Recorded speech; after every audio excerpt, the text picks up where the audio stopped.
Sumatera Utara. Selamat sore pemirsa, kami hadir kembali menjumpai Anda dalam program Sumatera Utara hari ini di Minggu 13 Oktober 2024. Saya Muhammad Azril Nasution.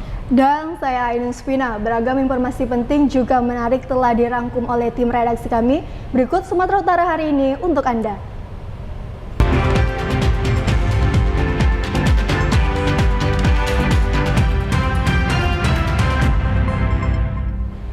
Pemirsa, di informasi yang pertama, memasuki hari keempat, banjir semakin meluas merendam sejumlah rumah warga dan lahan pertanian di Kecamatan Bandar Khalifah, Kabupaten Serdang Bedagai. Warga diharapkan tetap waspada mengingat potensi banjir kiriman dari hulu masih tinggi. Pada Rabu hingga Jumat kemarin, banjir telah mulai surut di Desa Bandar Tengah dan Juhar, Dusun Tapian Nauli dan Dusun Penanga Desa Juhar. Namun banjir kembali terjadi pada Sabtu kemarin memasuki wilayah Dusun Gelam 1 dan 2, Serama dan Desa Kayu Besar, Kecamatan Bandar Khalifah, Kabupaten Serdang Bedagai. Sebagian lokasi ini tergenang banjir dengan ketinggian sekitar 50 hingga 70 cm. Selain merendam pemukiman warga, banjir juga merendam ruas jalan dan ratusan hektar tanaman padi yang siap panen, gedung sekolah, gereja, dan juga masjid. Dan Ramil 12 Bandar Khalifah, Kapten Infanteri Khaidir Lubis didampingi Kepala Desa Gelam C. Seramah, Lisbon Samosir mengatakan sebelumnya banjir telah sempat surut, namun banjir kiriman kembali terjadi, menggenangi 5 desa, lahan pertanian, dan beberapa ruas jalan. Khaidir Lubis menghimbau warga agar tetap waspada mengingat banjir kiriman bisa terulang kembali diakibatkan meluap dan jebolnya tanggul Sungai Padang yang hingga kini belum juga diperbaiki oleh pihak BWS Provinsi ataupun pusat. Ya, di wilayah Kecamatan Bandar Khalifah lebih kurangnya 500 KK. Untuk lahan pertanian, setelah kita data dari tiap-tiap desa, satu kecamatan ini akan mengalami gagal panen lebih kurang 509 hektar padi. Karena tidak menutup kemungkinan banjir susulan akan datang. Karena di hulu, ya, dari Kabupaten Simalungun, ya, perbatasan dengan Kecamatan Spis-Spis, air masih tinggi di sana. Curah hujan dan pasang air laut menyebabkan sungai meluap, serta berdampak terjadinya banjir pada 10 dusun di Desa Pematang Baru, Kecamatan Tanjung Balai, Asahan. Banjir terparah terjadi di 2 dusun, membuat puluhan rumah warga tergenang air berkisar 20 hingga 40 cm. Banjir tidak hanya menggenangi rumah warga, namun juga fasilitas umum seperti akses jalan dan sekolah. Akibatnya warga harus ekstra hati-hati saat melintasi genangan air tersebut, karena tak jarang kendaraan sering mengalami mogok. Salah seorang warga, Santi, menuturkan sejak tahun 2017, banjir tahunan ini tidak pernah mendapat perhatian dari pemerintah. Harapannya jalan inilah cepat dibangun titik, karena jalan ini kan termasuk jalan provinsi. Informasi yang diketahui oleh pemerintah Desa Pematang Sungai Baru, sehingga dana untuk pembangunan desa tidak bisa dibangunkan ke jalan ini karena katanya alasannya adalah jalan provinsi. Guru sekolah MAN 9 Asahan, Toyibah, mengungkapkan dampak banjir membuat aktivitas sekolah terhambat. Ia mengingatkan para siswa agar tetap waspada karena sekolah tersebut dekat dengan aliran sungai yang meluap. Mulai dari gurunya kan dari luar, jadi ketika banjir lewat jalan yang banjir ke sini kereta sering mati sehingga guru sering terlambat, tidak bisa datang tepat waktu. Anak-anak pun begitu juga, biasanya kan kita berpakaian rapi, memakai sepatu, karena halaman sekolah di sekeliling sekolah juga banjir, jadi anak-anak terpaksa kami himbaukan untuk memakai sendal saja. Kemudian kekhawatiran orang tua juga sama, karena sekolah kami dekat dengan aliran anak sungai, jadi takut jatuh ataupun nanti main kotor dan sebagainya. Ya, pemirsa, sementara itu di Kota Tebing Tinggi pada hari keempat pasca banjir, penjabat Wali Kota Tebing Tinggi membuka dapur umum yang dipusatkan di rumah dinas Wali Kota Tebing Tinggi. Meski hampir sebagian besar banjir mulai surut di Kota Tebing Tinggi, namun ada beberapa rumah warga yang masih terendam banjir, tepatnya di Kelurahan Bandar Utama Kota Tebing Tinggi. Meski masih terendam banjir, sejumlah warga bisa beraktivitas sembari membersihkan rumah dan alat-alat elektronik sekaligus menjaga barang-barang berharga milik mereka. Penjabat Wali Kota Tebing Tinggi Mutakin Hasrimi mengatakan meski banjir mulai surut, namun pemerintah Tebing Tinggi tetap membuka dapur umum di rumah dinas Wali Kota maupun di tiap-tiap kelurahan yang terdampak banjir. Makanan yang sudah dimasak akan didistribusikan kepada warga yang rumahnya masih terendam oleh banjir. Wali Kota Tebing Tinggi menghimbau kepada seluruh jajaran yang terkait agar tanggap akan bencana, terlebih apabila ada warga yang membutuhkan bantuan. Untuk logistik saya pastikan itu tersedia semua, dan pada hari keempat ini juga kita ketahui alhamdulillah banjir sudah mulai surut. Namun untuk dapur umum saya perintahkan seluruh jajaran untuk tetap membuka, baik yang di posko utama kita di rumah dinas ini dapur umum tetap buka untuk mensuplai makanan ke kelurahan yang masih terdampak, dan di kelurahan juga masih kita buka untuk dapur umum untuk masyarakat. Dan saya pastikan juga untuk kesehatan, posko kesehatan masih juga kita buka untuk saat ini. Tetap masyarakat bila mana masih membutuhkan, saya perintahkan ke jajaran tetap untuk membuka beberapa hari ke depan. Walaupun kita tahu arus banjir itu sudah mulai surut dan cuaca juga sudah insya Allah sudah mulai baik. Pemirsa, kondisi cuaca yang cukup cerah dan pengendalian air dari hulu cukup normal membuat sejumlah air banjir di kawasan Kota Tebing Tinggi sudah mulai surut. Warga sudah mulai membersihkan rumah pasca banjir, namun di beberapa titik kawasan masih ada rumah yang terendam banjir. Banjir yang merendam rumah dan fasilitas umum di Kota Tebing Tinggi sejak Rabu hingga Jumat sore kini mulai berangsur surut. Sebagian warga sudah kembali ke rumah masing-masing dan membersihkan rumah serta peralatan rumah tangga dari sisa-sisa lumpur yang terbawa banjir. Bahkan tidak sedikit barang-barang milik warga rusak parah, diantaranya barang elektronik. Salah seorang warga, Prayitno, mengatakan pada hari keempat banjir sudah surut dan ia beserta keluarga berupaya membersihkan rumah dari sisa-sisa banjir yang menerjang rumah mereka pada pagi hari. Meski banjir telah surut, warga harus tetap waspada akan air kiriman dari hulu yang datang jika hujan turun. Dari mana? 3 hari. 3 hari ini, 4 hari inilah. Ya, itu ada juga lah yang rusak itu, yang seeraan itu. Sebagian Pak ya? Sebagian ya Pak? Iya. Oke. Kecamatan sudah tidak mengalami banjir, namun masih ada beberapa titik pemukiman warga yang hingga saat ini masih terendam banjir. Pemirsa, salah satu tanggul sungai di Batubara putus diterjang banjir mengakibatkan puluhan hektar lahan pertanian terendam air. Tanggul yang putus panjang 20 meter berada di aliran sungai Suka di Desa Kandangan, Kecamatan Lautador, Batubara. Kondisi ini menyebabkan air sungai mengalir deras ke arah perkebunan sawit milik warga. Putusnya tanggul terjadi pada hari Kamis lalu disebabkan derasnya arus air sungai akibat banjir kiriman dari hulu.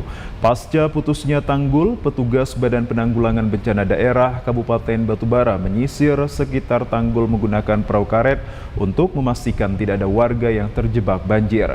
Jika debit air sungai masih tinggi dan tanggul tidak segera diperbaiki, dikhawatirkan banjir akan merendam pemukiman warga di sejumlah desa yang berada di bagian hilir sungai. Kalau tadi kita lihat ke lokasi itu lebih kurang panjang 20 meter. Kalau untuk keluarga ada sekitar 40 kepala keluarga yang terdampak dengan jebolnya tanggul tadi. Kalau untuk luas lahan sekitar lebih kurang 40 hektar. Badan Penanggulangan Bencana Daerah Kabupaten Batubara kami hadir. Pertama, semalam kami langsung melakukan pemasangan tenda untuk pengungsian. Kemudian hari ini kami juga tadi menurunkan perahu fiber karena ada informasi ada satu rumah yang terdampak dan terkurung di dalam. Ternyata setelah kita telusuri yang bersangkutan sudah mengungsi. Satu warung nasi di Kelurahan Lubuk Tuko Baru, Kecamatan Pandan, rata dengan tanah setelah ludes terbakar. Tidak ada korban jiwa, namun kerugian ditaksir mencapai puluhan juta rupiah. Pemilik warung menyampaikan terbakarnya warung nasi miliknya diperkirakan terjadi sekitar pukul 1 dini hari dan saat peristiwa kebakaran, tidak seorang pun yang berjaga di dalam warung tersebut. Menurut kesaksian warga sekitar lokasi, kobaran api pertama kali terlihat dari bawah, kemudian naik ke bagian atas bangunan. Warga sempat mendengar suara ledakan dari kobaran api yang membakar bangunan, meski sempat diupayakan pemadaman oleh masyarakat sekitar. Namun lantaran kobaran api yang begitu besar membuat masyarakat kesulitan untuk memadamkan api, dan akhirnya kobaran api dengan mudah membakar seluruh bangunan yang kebanyakan terbuat dari kayu. Akibat kebakaran tersebut, seluruh perabotan dan peralatan memasak ludes terbakar. Diperkirakan kerugian mencapai puluhan juta rupiah.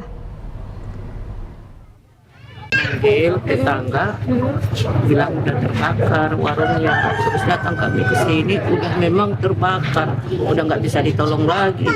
Kalau masalah kerugiannya untuk bangunan 50 kurang lebih. Inafis Polres Tauteng masih melakukan penyelidikan dan pemeriksaan di lokasi kejadian untuk mengetahui penyebab pasti dari terbakarnya warung makan tersebut. Pemirsa, informasi dari Kabupaten Langkat akan hadir usai jeda pariwara berikut ini. Tetaplah bersama.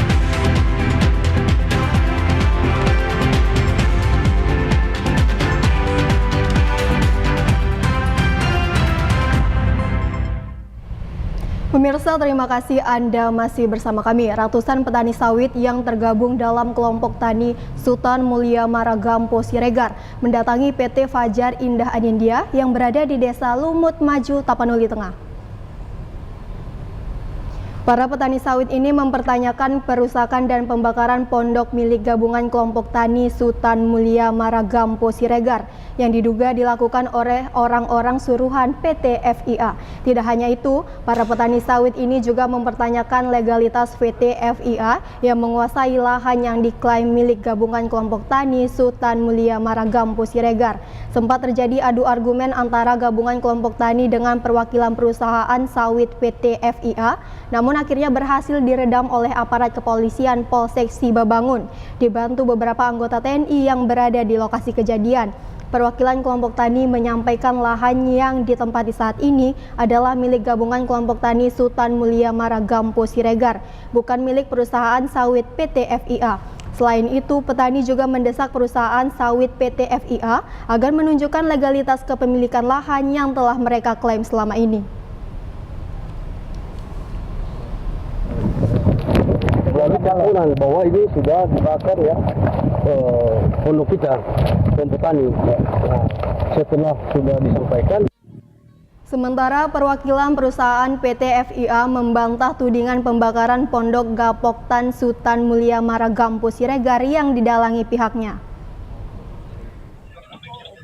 PT FIA agak meragukan kenapa ada suatu pembakaran atau perusakan pondok pada kelompok tani. Padahal pihak kami dari untuk pihak PT FIA tidak pernah melakukan hal sedemikian untuk merusak.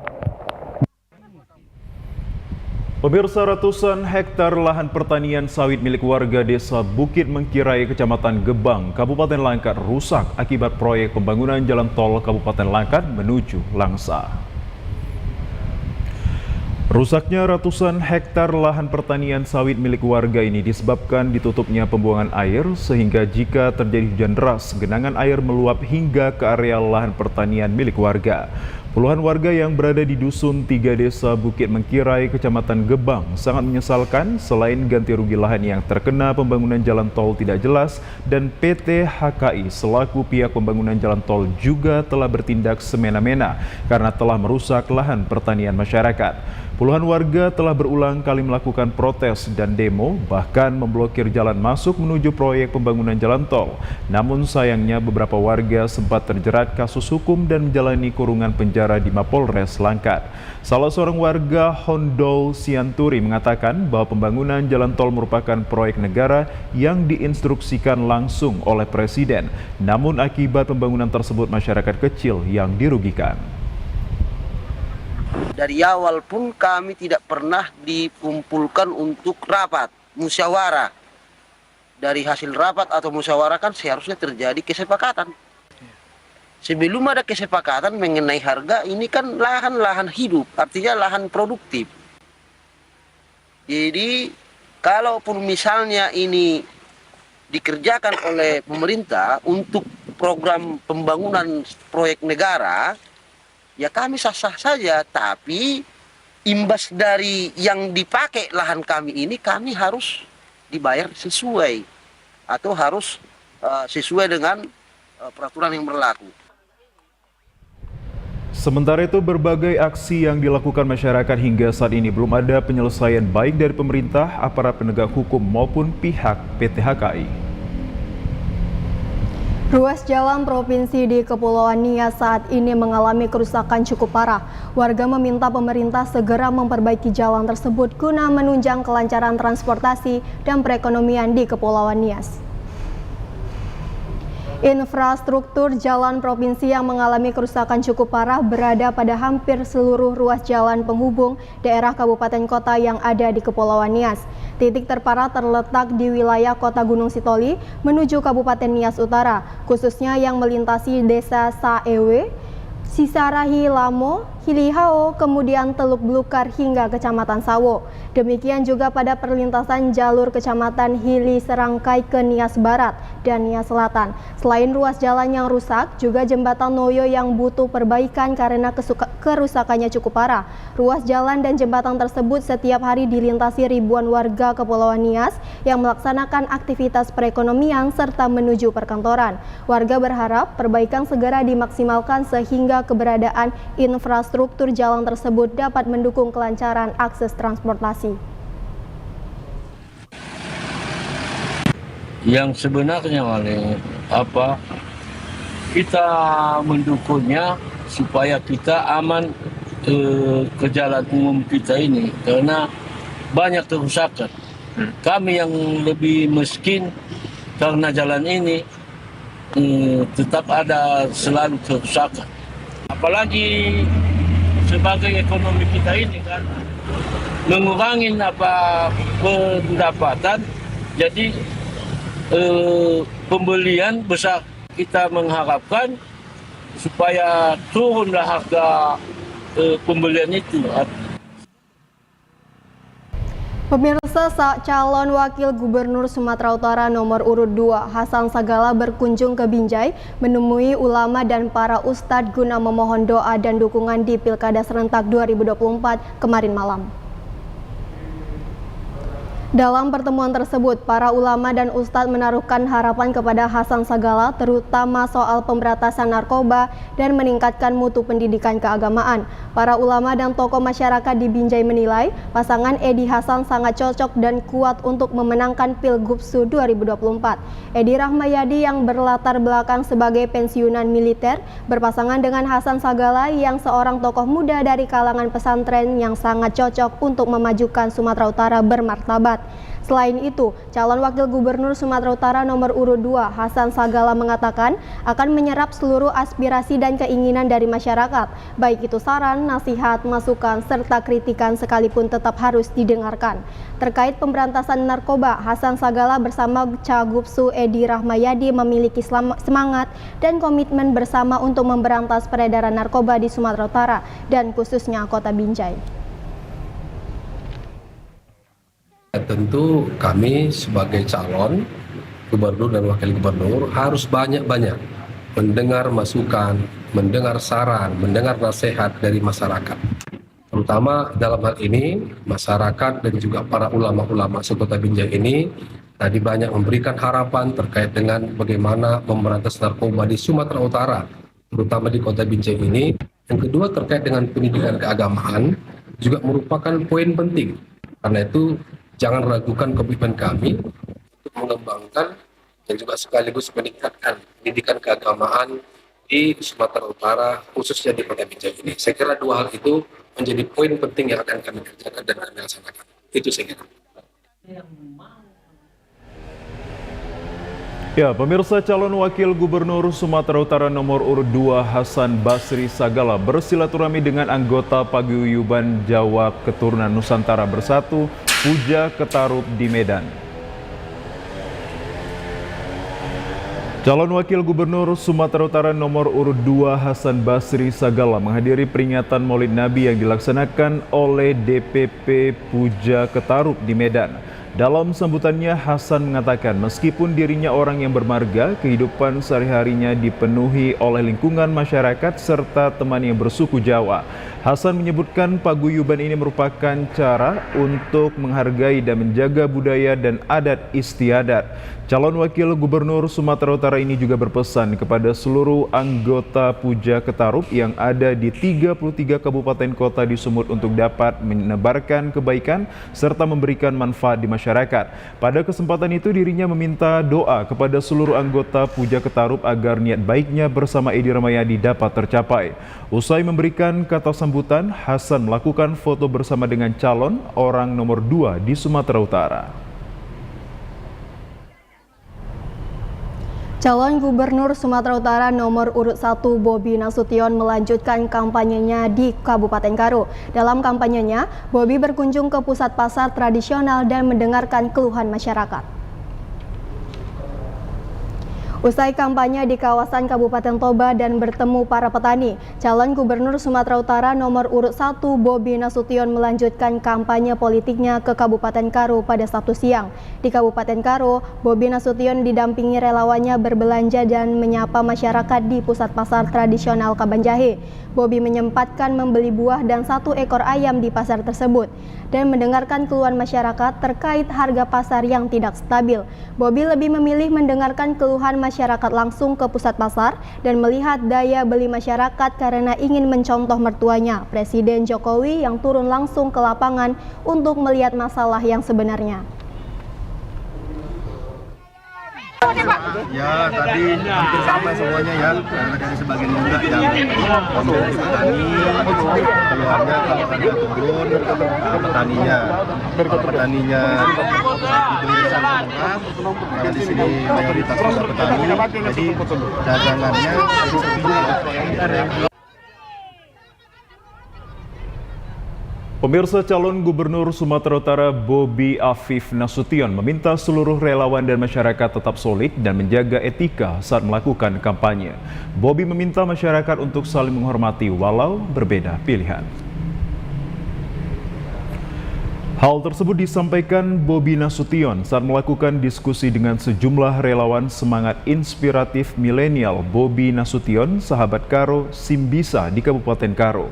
Pada pertemuan dengan para relawan, Bobi meminta seluruh relawan tetap solid dan menjaga etika saat melakukan kampanye. Bobi juga mengingatkan untuk tidak saling menjatuhkan, apalagi menjelekkan partai pengusung dan meminta kepada masyarakat untuk tidak saling membenci meski beda pilihan calon gubernur. Saya bilang masyarakat itu santai, sama tetangga jangan berantem. Karena kalau siapapun yang menang, nggak diajak tinggal di rumah dinas. Itu bukan Pak, apakah memang masyarakat? Pak, apakah memang negara beda pilihan, besok teguran sama.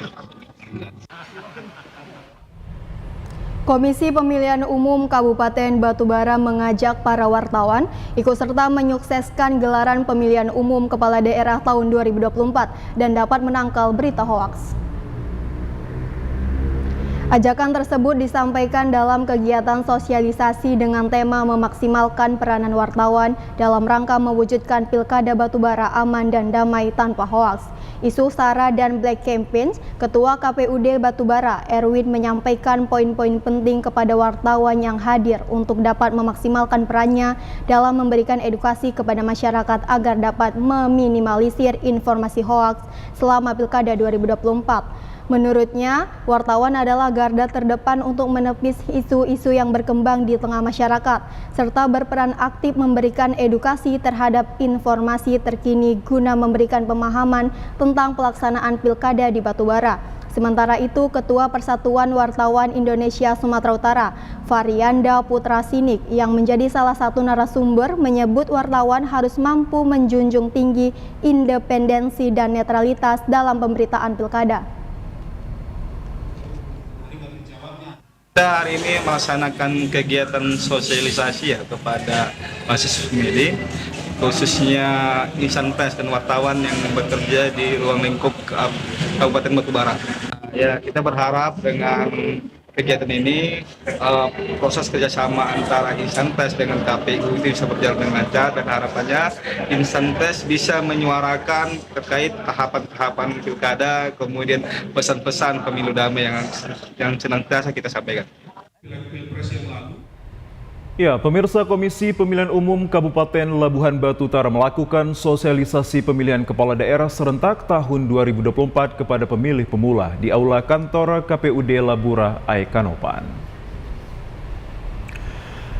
Agenda utama dalam sosialisasi yang digelar oleh KPUD Labura ini menghadirkan narasumber dari Komisioner KPU Provinsi Sumatera Utara dan mantan Ketua KPUD Labura, bertujuan memberikan pengetahuan dan pemahaman kepada para peserta dari perwakilan atau duta siswa SMU dan SMK Selabura.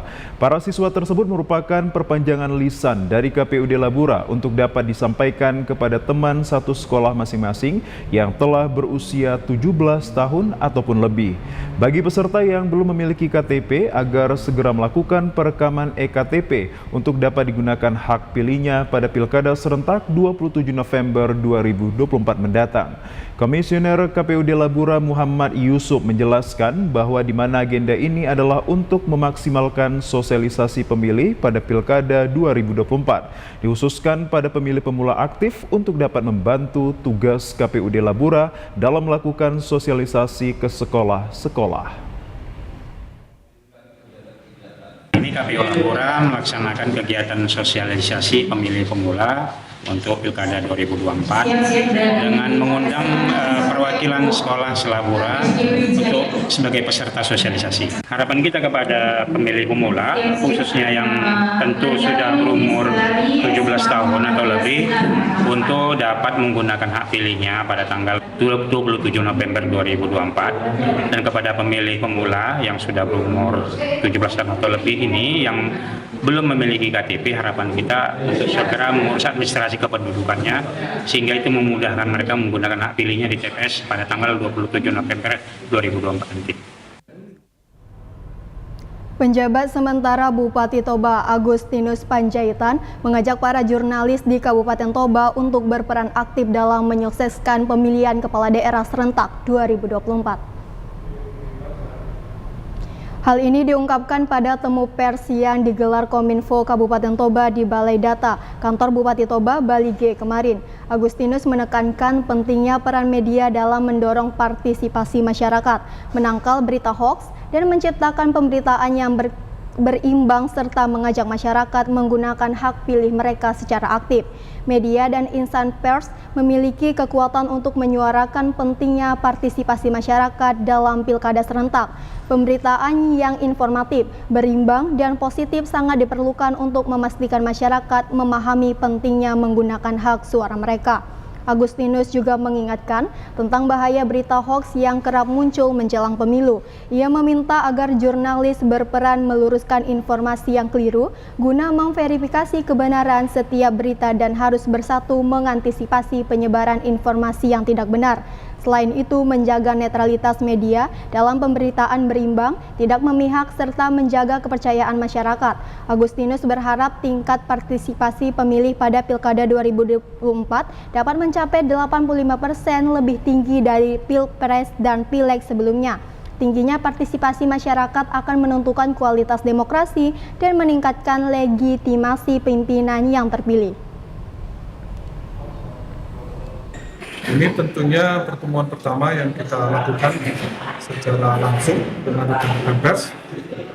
Untuk harapannya seperti tadi yang kita sampaikan dalam pertemuan, bahwa pers itu adalah mata dan telinganya masyarakat, menyambung lidah masyarakat dengan tentunya pemerintah, sehingga di masa yang sangat penting ini, yaitu pilkada, kita membutuhkan peran rekan-rekan pers untuk mendukung terselenggaranya pilkada di Kabupaten Toba ini secara baik.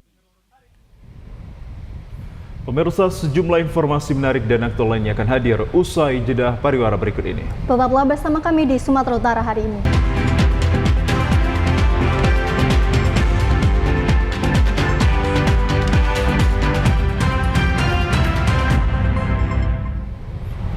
Pemirsa, sukses dalam membentuk strategi dan jaringan di 70 negara, RF 3 World memberikan penghargaan kepada sejumlah leadership di Medan kemarin. RF 3 World akan membuka 20 kantor cabang di Indonesia, termasuk kota Medan. Ratusan calon miliarder mengikuti acara Network Success Strategy bersama RF 3 World berlangsung akrab dan juga meriah. Dr. Azazan sebagai Vice President Product RF 3 World memberikan strategi sukses berniaga di bidang kecantikan dan kesehatan serta memberikan peluang bisnis kepada masyarakat Indonesia, khususnya kota Medan. Motivasi wawasan yang diberikan kepada mitra RF 3 World ini diharapkan mampu membangkitkan kepercayaan diri dalam berniaga menuju miliarder RF 3 World. Peluang bisnis jejaringan ini telah melahirkan usahawan eksekutif, diamond eksekutif, manager eksekutif, dan top archive. Owner dan Presiden RF 3 World International, Dato Sri Nazri Omar yang hadir langsung dari Malaysia mengatakan RF 3 World telah menjalankan bisnis perniagaan selama 8 tahun di Indonesia. Saya percaya di Kota Medan ini saya bertemu banyak leader-leader hebat, pemimpin-pemimpin hebat di Kota Medan ini, ramai yang tercari-cari peluang. Dan saya percaya dengan bimbingan daripada RF 3 World, Indonesia akan booming, akan besar di Kota Medan ini. Dan saya percaya dari Kota Medan pergi ke Kota Pekanbaru, dan saya percaya kita akan menguasai market seluruh Sumatera. Manajer Medan RF 3 World Rosita Johari mengatakan produk kesehatan dan kecantikan yang dipasarkan telah berhasil mengembangkan jaringan strategi di dunia.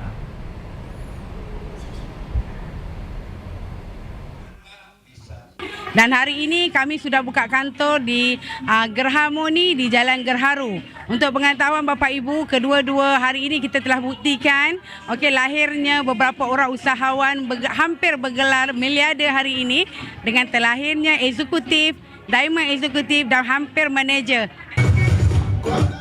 Sementara itu, peluang bisnis miliarder ini telah membuka kantor cabang di Geraha Harmoni Building, Jalan Gaharu, Medan. Pemirsa, perkembangan teknologi yang terjadi di tengah-tengah masyarakat saat ini dibarengi dengan perkembangan budaya dan perubahan sikap serta perilaku manusia. Jika perubahan yang sangat signifikan ini tidak disikapi dengan arif dan juga bijaksana, maka akan merusak tatanan kehidupan di masyarakat, baik itu pola maupun gaya hidup. Hal yang terjadi di masyarakat saat ini adalah perilaku dan sikap kurang jujur, suka berbohong dan memutar balikan fakta, serta kurangnya rasa syukur terhadap apa yang diperoleh. Penegasan ini disampaikan Ustadz Haji Hidayatullah pada peringatan Maulid Nabi Besar Muhammad SAW yang dilaksanakan Majelis Taklim Rodatul Islamiyah Rabu lalu di Masjid Al-Mutakin, Jalan Abdul Hakim, Gang Tengah, Tanjung Sari, Medan. Dikatakan bahwa sikap dan perilaku manusia saat ini telah mengalami degradasi atau perubahan yang cukup besar. Kurangnya rasa malu, mempertahankan prinsip dengan tingginya ego di dalam diri, serta bertahan dalam ketidakbenaran. Diharapkan melalui peringatan Maulid Nabi ini, masyarakat dapat mentauladani sifat-sifat mulia Nabi besar Muhammad SAW.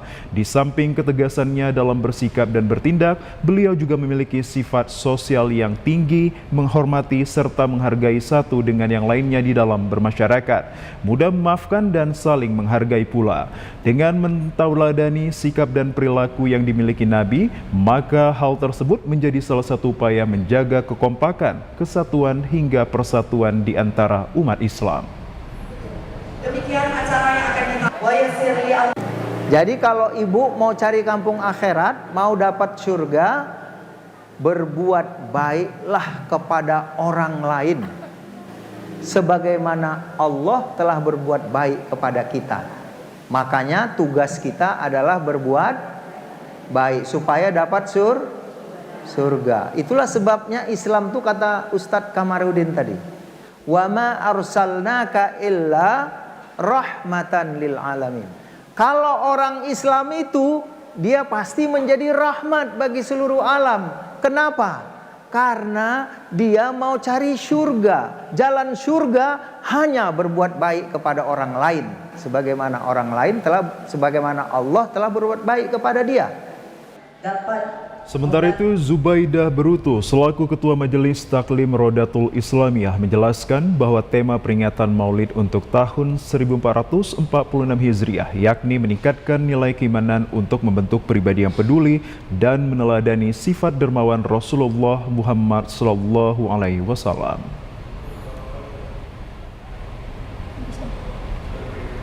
Lalu mengajak untuk kebaikan kepada seluruh jemaah-jemaah saya agar supaya diri pribadi mereka itu biar terdidik menjadi muslimah-muslimah yang berakhlak, yang bagus, berbudi luhur agar supaya bisa membaktikan dirinya kepada anak-anak dan keluarganya.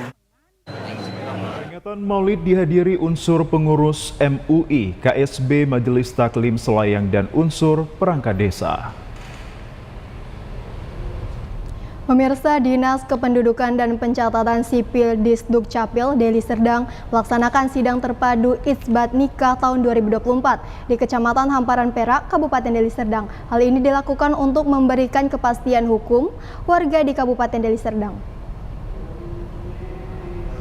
Sidang terpadu ini merupakan kolaborasi antara 3 instansi pemerintah, yakni Pengadilan Agama Lubuk Pakam, Kementerian Agama, dan Disduk Capil Kabupaten Deli Serdang. Kepala Disduk Capil Deli Serdang, Misran Sihaloho, mengatakan pelayanan terpadu ini bertujuan untuk meningkatkan pelayanan di bidang hukum dan membantu masyarakat, terutama yang tidak mampu dalam memperoleh hak atas buku nikah, kartu keluarga, dan akte kelahiran yang dilakukan dengan sederhana, cepat, dan bebas biaya. Masyarakat yang ikut dalam pelayanan terpadu sidang Itsbat Nikah langsung dibuatkan buku nikahnya oleh KUA Hamparan Perak dan diterbitkan beberapa dokumen kependudukan seperti kartu keluarga, KTP, dan akta kelahiran bagi yang sudah mempunyai anak. Bahkan tadi barangkali sudah disampaikan ada 28 pasang. Kemudian nanti tentu setelah ada penetapan putusan dari Pengadilan Agama, putusan ini kemudian dibawakan ke kantor putusan agama Kecamatan Hamparan Perak, maka dikeluarkan pula lah di sana akte nikahnya. Setelah keluar akte nikahnya, kemudian akte nikah tadi kami proses, kami terbitkan tentu terlebih dahulu kakaknya.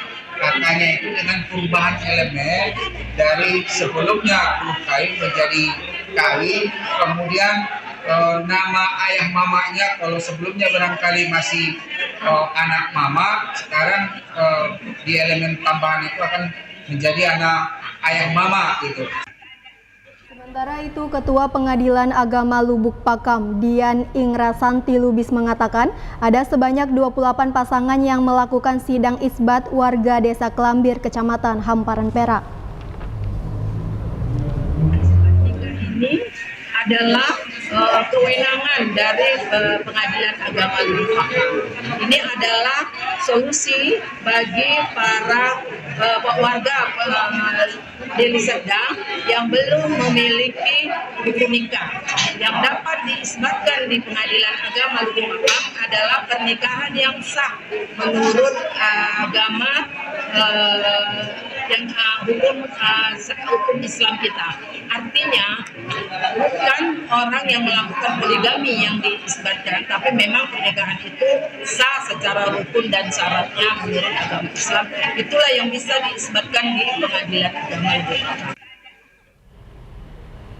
Pemirsa, kami ajak Anda ke informasi lainnya. Konsorsium Seniman Medan bekerja sama dengan pemerintah Kota Medan menggelar Festival Seni Budaya Etnis Kota Medan. Kegiatan yang berlangsung selama 3 hari ini menampilkan karya-karya seni rupa maupun tari yang berasal dari pegiat seni yang ada di Kota Medan. Acara yang berlangsung di Taman Budaya Kota Medan ini menampilkan beberapa pertunjukan seni yang berasal dari pegiat seni di Kota Medan. Selain itu, sekolah-sekolah dari Kota Medan juga menampilkan beberapa karya seninya berupa pembacaan puisi hingga pertunjukan theater. Koordinator acara Afron mengatakan digelarnya acara ini merupakan kolaborasi antar seniman di Kota Medan. Selain itu juga dikatakan pesta seni Medan ini juga hasil kerjasama dengan pemerintah Kota Medan. Diharapkan dengan diselenggarakan diselenggarakannya pentas seni ini dapat membuka minat anak-anak di bidang seni dan kedepannya pegiat seni di Kota Medan dapat berkolaborasi dengan pemerintah untuk tetap menyelenggarakan event-event seni budaya etnis Kota Medan. Pesta Seni Medan ini bekerjasama dengan Dinas Pendidikan, Balai Pelestarian Kebudayaan Wilayah 2, dan seluruh seniman termasuk juga UMKM yang kita hadirkan sehingga saling bersinergi memajukan kembali kebudayaan yang ada di Kota Medan. Harapannya tentu taman budaya yang selama ini tertutup atau tidak ada kegiatan apa-apa, kita berharap ini merupakan awal ke depannya supaya kita berharap antara pemerintah dengan seniman-seniman Kota Medan bisa bersinergi dan menghidupkan kembali kesenian dan kebudayaan di Kota Medan. Pemirsa, untuk menghindari aksi kenakalan remaja, Agoda Fight menggelar kejuaraan U16, 17, dan 18 tahun seleksi mencari bakat atlet tinju di Gedung Alun-Alun Kota Aikanopan, Kabupaten Labuan Batu Utara. Tujuan dari kejuaraan tinju amatir selain untuk mencari bibit atlet muda berbakat, juga untuk mencegah dan menjauhkan anak muda dari pengaruh kenakalan remaja seperti tawuran, geng motor, penyalahgunaan narkoba, serta kejahatan lainnya. Hal ini membuat klub Agoda Fight melalui Sasana Tinju menggelar kejuaraan tinju khusus warga Labura. Pemenangnya akan dididik menjadi atlet olahraga tinju profesional untuk menciptakan atlet berprestasi di tingkat provinsi, nasional maupun tingkat internasional. Panitia sekaligus wasit pertandingan, Ricky Yakobi, menjelaskan bahwa kejuaraan ini diselenggarakan untuk mencari bibit atlet tinju yang dipersiapkan mengikuti kejuaraan selanjutnya.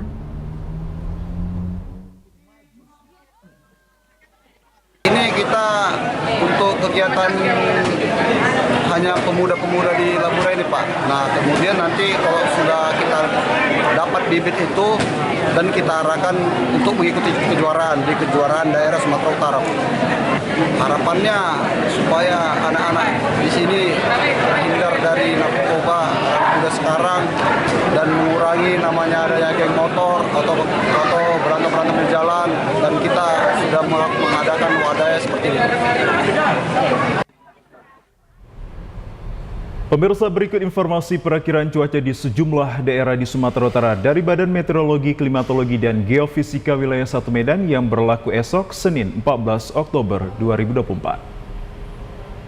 Halo Sobat BMKG, senang sekali rasanya dapat berjumpa kembali bersama saya Anggun, perakiraan cuaca BBMKG Wilayah 1 Medan yang akan memberikan informasi perakiraan cuaca dan hotspot Provinsi Sumatera Utara yang berlaku Senin 14 Oktober 2024. Pada pagi hari, berawan dan berpotensi hujan ringan hingga sedang di sebagian wilayah Sumatera Utara dengan hujan sedang berpotensi terjadi di wilayah Asahan, Labuan Batu Utara, Toba, dan sekitarnya. Untuk siang hingga sore hari, berawan dan berpotensi hujan ringan hingga lebat disertai petir di wilayah Sumatera Utara dengan hujan lebat disertai petir berpotensi terjadi di Asahan, Deli Serdang, Karo, Kota Binjai, Kota Medan, Kota Pematang Siantar, Labuhan Batu Selatan, Labuan Batu Utara, Langkat, Serdang Bedagai, Simalungun, Toba, dan sekitarnya. Untuk malam hari, berpotensi hujan ringan hingga lebat disertai petir di sebagian wilayah Sumatera Utara dengan hujan lebat disertai petir berpotensi terjadi di Asahan, Dairi, Deli Serdang, Karo, Labuhan Batu Utara, Langkat, dan sekitarnya. Untuk dini hari, berawan dan berpotensi hujan ringan di wilayah Sumatera Utara dengan hujan ringan berpotensi terjadi di Asahan, Batubara, Deli Serdang, Kota Medan, Kota Tanjung Balai, Kota Tebing Tinggi, Labuhan Batu Selatan, Labuhan Batu Utara, Langkat, Serdang Bedagai, Simalungun, Toba, dan sekitarnya. Untuk suhu udara berkisar antara 14 hingga 32 derajat Celcius dengan kelembapan udara berkisar antara 66 hingga 100% dengan angin yang bertiup dari barat, laut hingga tenggara dengan kecepatan 4 hingga 11 km per jam. Untuk titik panas atau hotspot di wilayah Sumatera Utara pada pantauan tanggal 12 Oktober 2024 tidak ada. Kami himbaukan untuk waspada potensi hujan sedang hingga lebat yang disertai petir dan angin kencang di wilayah lereng timur, pantai timur, pegunungan, pantai barat, dan lereng barat Sumatera Utara yang dapat berpotensi terjadinya banjir, longsor, serta bencana hidrometeorologis lainnya. Demikian informasi yang dapat saya sampaikan. Terima kasih, semoga bermanfaat dan sampai jumpa. Ya, pemirsa, informasi yang baru Anda saksikan tadi sekaligus menutup perjumpaan kita dalam program Sumatera Utara hari ini. Kami ucapkan terima kasih atas kebersamaan dan juga perhatian Anda. Saya Muhammad Azril Nasution. Dan saya Ain Spina mengucapkan terima kasih atas kebersamaan Anda. TVRI, Media Pemersatu Bangsa. Sampai jumpa.